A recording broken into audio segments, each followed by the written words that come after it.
ময়মনসিংহ শহর 4টি জেলার বিভাগীয় শহর। এই ময়মনসিংহ শহরও কিন্তু কোনো যানজট নেই। আমার এই কথা শোনার পর আপনার হয়তো বা মনে হচ্ছে এই লোক বলে কি। আসলে আমার ভিডিওর পরের অংশ দেখলেই আপনারা বুঝতে পারবেন এখানে কোনো যানজট নেই, আছে শুধু রিক্সা জট।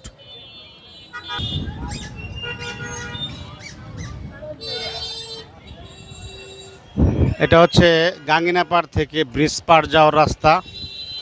এদিক দিয়ে বড় বাজার, আর এদিক দিয়ে চলে গিয়েছে মুক্তাগাছার দিকে বা নতুন বাজার। আর এই পাশটা হচ্ছে চরপাড়ার দিকে। চারিদিকে যেদিকে আমরা দেখি শুধু রিক্সা।